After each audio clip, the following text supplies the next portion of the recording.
ஈழத்தமிழர்களுக்கு 3000த்திற்கும் மேற்பட்ட வீடுகள் கட்டித்தரும் தமிழக அரசு பட்ஜெட் கூட்டத்தொடரில் அறிவிப்பு.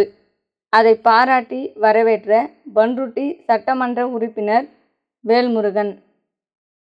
கடலூர் மாவட்டம் பண்ருட்டி ஒன்றிய அரசு உரிய நிதி பங்கீட்டை தமிழ்நாட்டிற்கு வழங்காமல் வஞ்சித்த போதும், லட்சக்கணக்கான கோடி கடன்களை கொண்டிருந்த போதும் தமிழ்நாடு அரசு இன்று சட்டப்பேரவையில் மாண்புமிகு நிதியமைச்சர் அவர்களின் மூலம் வாசித்தளித்த நிதிநிலை அறிக்கை ஏராளமான சிறப்பம்சங்களை கொண்டுள்ளது.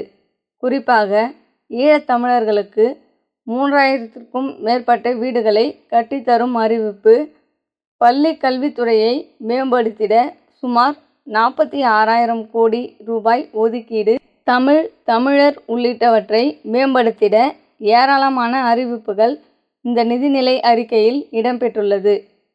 சாதிவாரி கணக்கெடுப்பு, ஈழத்தமிழர் சகோதரர்களுக்கு இரட்டை குடியுரிமை ஆகிய அறிவிப்புகள் இல்லாதது ஏமாற்றமளிக்கிறது. ஒட்டுமொத்தமாக பார்க்கையில் இந்த நிதிநிலை அறிக்கை வரவேற்கும் வகையில் உள்ளது. அதனை தமிழக வாழ்வுரிமை கட்சியின் சார்பில் வரவேற்கிறேன்.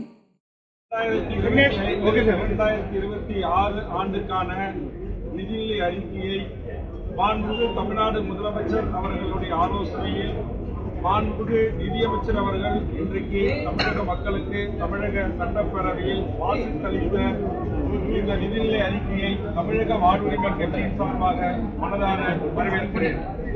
குறிப்பாக தொடர்ந்து இந்த 4 ஆண்டு காலமாக நான் சட்டமன்றத்தில் தெரிவித்த பல்வேறு கோரிக்கைகளுக்கு பதிலளிக்கக்கூடிய ஒரு நிதிநிலை அறிக்கையாக இந்த அறிக்கை இருக்கிறது. குறிப்பாக நம்முடைய தாய்மொழி தமிழ்நாடு, தமிழர் உரிமை சார்ந்த விடயங்களில் சுமார் 55க்கும் மேற்பட்ட பக்கங்களில் தொடர்ந்து மாண்புமிகு முதலமைச்சர் அவர்கள் வழிகாட்டுதலோடு இந்த நிதிநிலை அறிக்கையில் இடம்பெற்றிருப்பதை நான் வரவேற்கிறேன். எமது இலங்கை தீவிலிருந்து இங்கு வந்து வாழும் எமது ஈழ உறவுகளுக்கு சுமார் 3000 குடியிருப்புகள் கட்டித்தரப்படும் என்கிற அறிவிப்பு, அதுபோன்று பள்ளி கல்வித்துறைக்கு சுமார் 46,000 கோடி ரூபாய் நிதி ஒதுக்கி கல்வியை உயர்த்துவது, சுமார் 20 லட்சம் மாணவர்களுக்கு மடிக்கணினி அல்லது அவர்கள் விரும்புகின்ற கணினிகளை பெற்றுத் தருவதற்கான வரலாற்று சிறப்புமிக்க அறிவிப்பினை மாண்புமிகு நிதியமைச்சர் இன்றைக்கு வெளியிட்டிருக்கிறார்கள். ஒரே ஒரு சிறு வருத்தம், சாதிவாரி கணக்கெடுப்பை மாண்புமிகு தமிழக முதலமைச்சர் தமிழ்நாடு அரசு நடத்தும் என்று இந்த நிதி அறிக்கையிலே அறிவிப்பார் என்று எதிர்பார்த்து, அது ஒன்றிய அரசிற்கு சாதிவாரி கணக்கெடுப்பு நடத்துவதற்கான அழுத்தம் தருவோம் என்று அறிவித்திருக்கிறார்கள். நான் திரும்ப மாண்புமிகு தமிழக முதலமைச்சருக்கு அழுத்தம் தருவது போல் வேண்டுகோள் வைக்கிறேன். நீங்களே சாதிவாரி கணக்கெடுப்பை நடத்த வேண்டும் என்ற வேண்டுகோளை இந்த நேரத்திலே முன்வைக்கிறேன். அதுபோன்று எமது ஈழத்தமிழ் மக்களுக்கான இரட்டை குடியுரிமையை வலியுறுத்தி பெற்றுத்தர வேண்டும் என்கிற கோரிக்கை இந்த நேரத்திலே நான் முன்வைக்க கடமைப்பட்டிருக்கிறேன். நம்முடைய அரசு ஒன்றிய அரசு நமக்கு தர வேண்டிய 2151 கோடி ரூபாய் கல்விக்கு தர வேண்டிய நிதியை தராத ஒரு சூழலிலும், லட்சக்கணக்கான மாணவர்களுக்கான உதவித் தொகையை மாநில நிதியிலிருந்து தருகின்ற வரலாற்று சிறப்புமிக்க அறிவிப்புகள். ஒரு அரசு சுமார் இன்றைக்கு 10,000கணக்கான கோடியை கடலில் இருந்தாலும் கூட தன்னுடைய மக்களுக்கான திட்டங்களை தொடர்ச்சியாக இன்றைக்கு பள்ளிக்கல்வி, மருத்துவம், சாலை மேம்பாடு, பொதுப்பணித்துறை, நகராட்சி நிர்வாகம், அதுபோன்று ஊரக வளர்ச்சித்துறை, உள்ளாட்சித்துறை, நம்முடைய உள்துறை, இது போன்ற எல்லா துறைகளிலும் கிடைத்த வருவாய் நிதியை பகிர்ந்து அளித்து தமிழ்நாட்டு மக்களின் பல்வேறு கோரிக்கைகளும், அதுபோன்று 15 நாள் அவர்களுடைய விடுப்புக்கான சம்பளத்தை 9 லட்சம் அரசு ஊழியர்கள் பயன்பெறுகின்ற வகையில் அறிவித்திருக்கிற அறிவிப்போம்.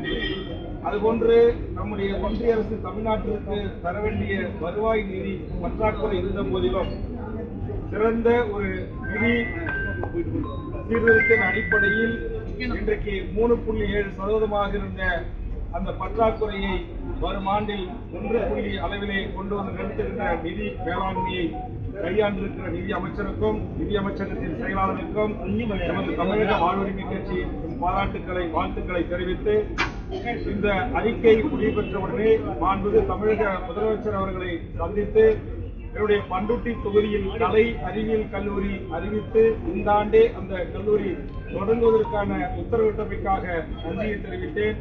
ஒன்றிய பாசிச பாரதிய ஜனதா அரசு தமிழர்களின் உயிரைவிட மேலான எமது மொழியை அழித்தொழித்து இந்தியை திணிக்கின்ற அந்த முயற்சிக்கு எதிராக தமிழக சட்டமன்ற வரலாற்றின் நிதிநிலை அறிக்கையில் தமிழ் மொழி வளர்ச்சி, தமிழ்நாட்டின் வளர்ச்சி என்கிற அடிப்படையிலே 55 பக்கங்கள் தொடர்ச்சியாக தாய்மொழி தமிழுக்கு முக்கியத்துவம் தந்து பல்வேறு வரலாற்று குறிப்புகளுடன் இந்த நிதிநிலையை வாசித்தளித்த மாண்புமிகு நிதியமைச்சருக்கும் தமிழ்நாடு அரசுக்கும் மாண்புமிகு முதலமைச்சருக்கும் தமிழர் வாழ்வுரிமை, தமிழ் மொழி வளம், தமிழ் மொழி என்ற அடிப்படையிலே களம் காணுகிற தமிழக வாழ்வுரிமை கட்சி பாராட்டுக்களையும் வாழ்த்துக்களையும் நிறைவு செய்து இந்த நிதிநிலை அறிக்கையை தமிழக வாழ்வுரிமை கட்சி சார்பாக வரவேற்று விடைபெறுகிறேன். நன்றி, வணக்கம்.